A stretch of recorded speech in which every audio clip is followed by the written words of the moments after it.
মারকাজুল ফুরকান শিক্ষা পরিবারে আপনাকে স্বাগতম। Welcome to Markazul Furqan education family. হেফজোখানার মক্তবের ছেলেরা, মাদ্রাসার ছেলেরা বাধ্যতামূলক 4টার সময় উঠতে হয়। আর আল্লাহর কালাম যখন পড়ে প্রত্যেকটা মাদ্রাসায় 4টার সময় উঠতে হয়। সুবে সাদেকের আগে উঠার নিয়ম। ওই সময় যখন আল্লাহর কালাম পড়তে থাকে, আমার মনে হয় বাংলাদেশটা ওই সময় আধ্যাত্মিক চাদর দ্বারা বেষ্টিত হয়। আরেকটা জিনিস আপনি লক্ষ্য করবেন, বাংলাদেশে যতগুলো বড় বড় ভূমিকম্প আসছে সব শেষ রাতে আসছে। একটা বড় ভূমিকম্প আপনি দিনের বেলা দেখাইতে পারবেন না।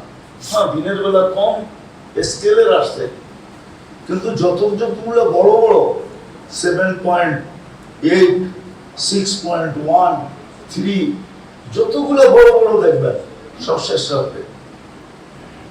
এটা তো আল্লাহর একটা হিকমত আছে।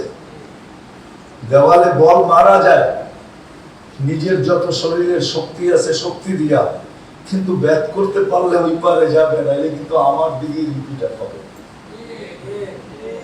বাংলাদেশে ভূমিকম্প বা দুর্যোগ যত গতি নিয়ে আসুক না কেন, কয়েকদিন আগেও আসছিল মুখা, 10 নম্বর মহাবিপদ সংকেত নিয়ে আসছে।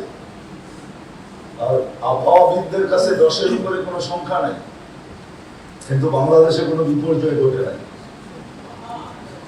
এর আগে আসছিল 10 নম্বর মহাবিপদ সংকেত বুলবুল, তাও কোনো বিপর্যয় ঘটে নাই। কারণ এটি আধ্যাত্মিক পরিবেশ এখানে আছে, সুরক্ষার চাদর আছে। আসে তো বটে, কিন্তু ওটাকে ব্যাট করতে পারে না। হয়তো পিছনে ফিরত যায়, নইলে ডাইনে বামে যায়, কিন্তু আমাদের দেশে আলহামদুলিল্লাহ কোনো বিপর্যয় ঘটে নাই। এই জন্য আমরা যতই স্লোগান দিই না কেন, রাগ হয় না আমি কারো, যতই আমরা উন্নতি স্লোগান দিই না কেন, পরিবেশের স্লোগান দিই না কেন, কিন্তু যদি আধ্যাত্মিক পরিবেশ আমাদের গলি না হইল, মহল্লায় মহল্লায় না হইল, তাইলে কিন্তু আল্লাহ মাঝে মাঝে দুনিয়াতে দেখান।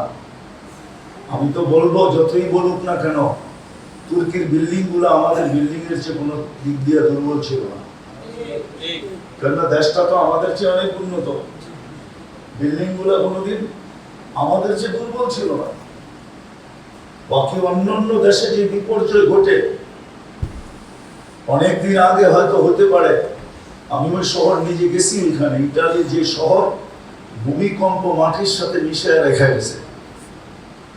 ইটালির শহর তো আমাদের চেয়ে দুর্বল না, কিন্তু ভূমিকম্প তো অতটুকুই আসছে যতটুকু আমাদের দেশেও আসছিল, সে তো মাটিতে মিশিয়ে চলে গেল। আলহামদুলিল্লাহ আমাদের এখানে তো কোনো বিপর্যয় ঘটলো না, বরং 7.8 ভূমিকম্প বাংলাদেশে যেদিন আসছে, আসার পরক্ষণে মানুষ জানছে ভোর 5:05 আঘাত হানছে বাংলাদেশে। ওই সময় অনেক মানুষ ঘুমের থেকেই উঠে নেয়। ভূমিকম্পের শব্দে ঘুমের থেকে উঠছে, ভূমিকম্পের কারণে ঘুমের থেকে উঠছে, এর আগে ঘুমের থেকেই উঠে নেয়। গত ডিসেম্বর মাসে যেটা আসছে বাংলাদেশে 6.1, অথচ তার 1 সপ্তাহ পরে ইন্দোনেশিয়া আসছে 5.7, সুমাত্রায় 42 জন মারা গেছে, পুরো শহর কেসে মাটির সাথে মিশায় চলে গেছে।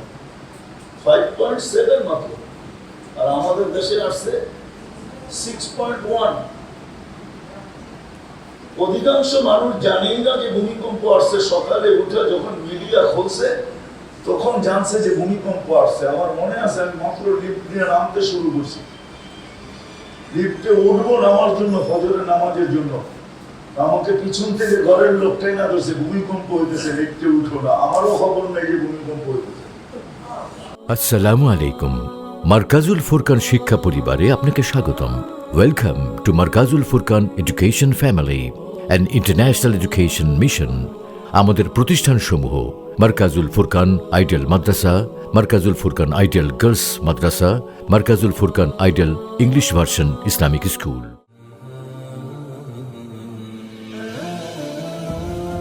বিস্তারিত জানতে www.mffbd.com। ধন্যবাদ।